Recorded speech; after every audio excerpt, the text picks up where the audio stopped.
बोलिए सदगुरुदेव भगवान की जय। बोलिए श्री रमण बिहारी लाल की जय।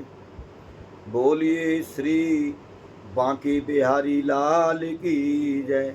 जय जय श्री राधे, जय जय श्री राधे श्याम। नाम जप की वास्तविक ही बहुत ही विलक्षण महिमा है। जैसा भी हम महापुरुषों की कृपा से, धर्म ग्रंथों की कृपा से समझ पाए, क्योंकि जो प्राणी कलकाल जैसे समय में जो अन्य साधनों से उस प्रभु प्रेम को प्रकट अपने हृदय में करना चाहता है, साधन तो बहुत है उस प्रभु के प्रेम को प्रकट करने के लिए, लेकिन जो महापुरुषों ने जो बताया है, जो धर्म ग्रंथों ने इशारा किया है, वह साधन है भगवान के नाम का जप, भगवान के नाम का कीर्तन, भगवान के नाम का गुणगान और गुरु मंत्र। कोई भी, क्योंकि गुरु मंत्र के अंदर ही सब कुछ समाया हुआ है और भगवान के नाम में गुरु मंत्र भी समाया हुआ है। केवल एक बार किसी संत महापुरुष के चरणों का आश्रय लेकर के, किसी गुरु तत्व का आश्रय लेकर के हमें अपने अंदर आत्म कल्याण की भावनाएं प्रकट हो जानी चाहिए।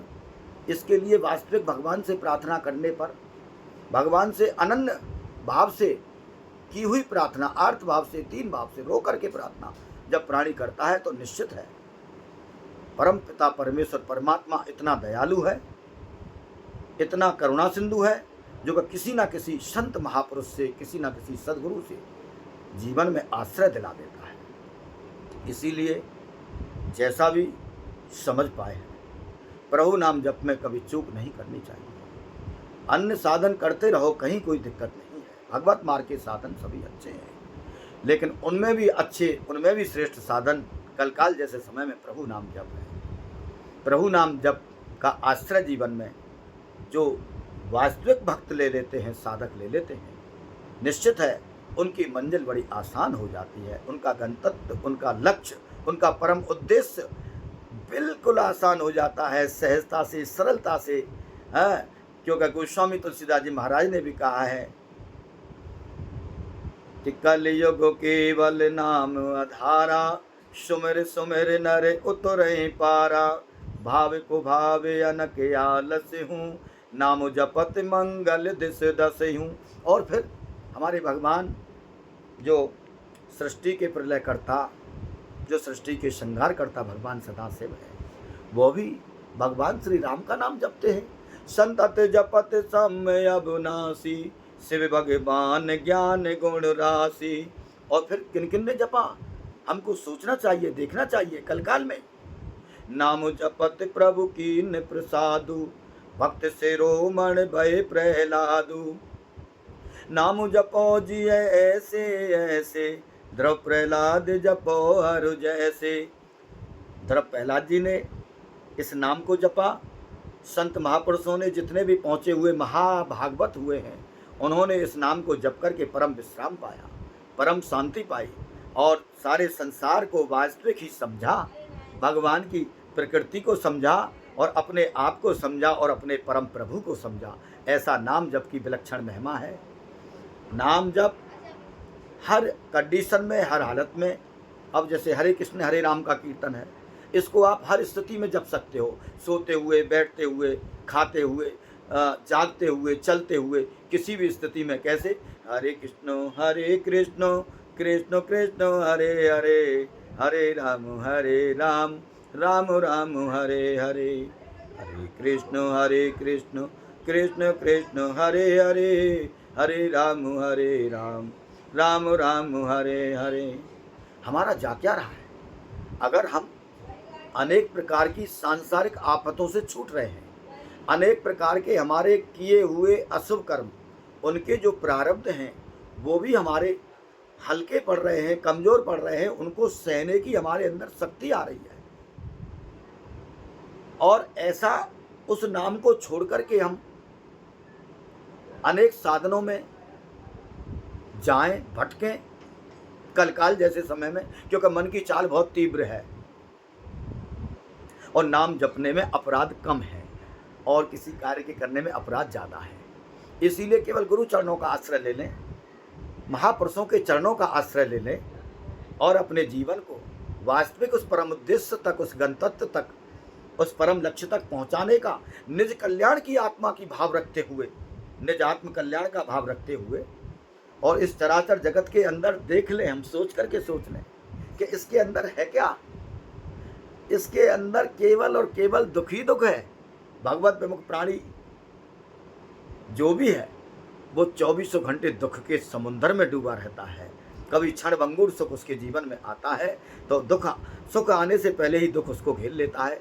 अनेकों प्रकार की इच्छाएं, अनेकों प्रकार की वासनाएं, अनेकों प्रकार की कामनाएं, अनेकों प्रकार का लोभ, द्वंद्व, दुनिया भर का नाटक, अहंकार, काम, क्रोध, एक दूसरे से तर्क करना, बहस करना, केवल इस संसार के अंदर भगवत विमुख रह करके यही है। इसीलिए हमको भगवान का नाम जप करके उस हृदय के अंदर ज्ञान प्रकट करना है, जिससे वैराग्य और भक्ति इस हृदय के अंदर प्रकट हो।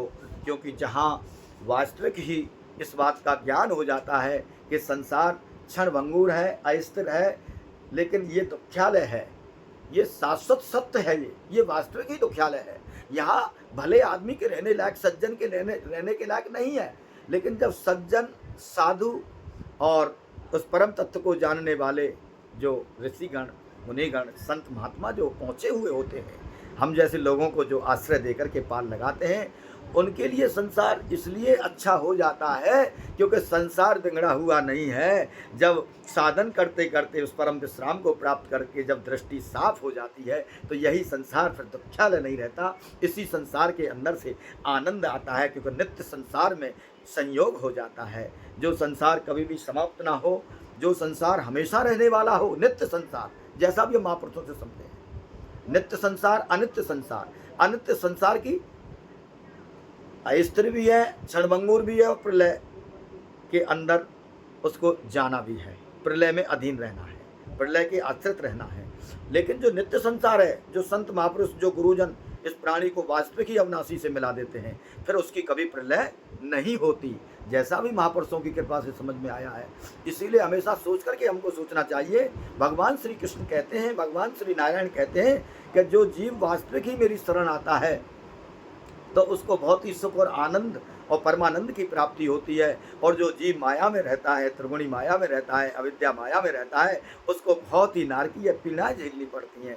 इसीलिए भैया, जिसको जो अच्छा लगे, अगर प्रभु नाम जप करते करते भगवान की शरण का आश्रय लेना है तो प्रभु नाम जप में लग जाओ, संत महापुरुषों के चरणों की निष्काम सेवा में लग जाओ, गुरुजनों की बात को आत्मसात करते हुए क्रिया और व्यवहार में उतारो।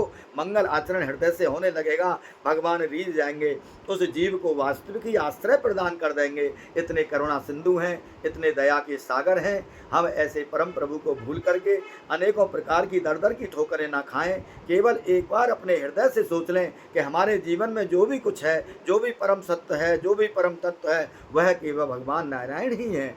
उन्हीं की सभी रूप हैं, उन्हीं की सभी मूर्ति हैं। अपने नारायण का, अपने आराध्य का, अपने सदगुरु का उन मूर्तियों के अंदर ही दर्शन करना चाहिए। जैसा भी हम महापुरुषों की कृपा से समझ पाए हैं, हमारे समझने में भैया कोई अगर त्रुटि हो तो हमको क्षमा करें, और कुछ अच्छा लगे तो अपने इसको जीवन में उतारें।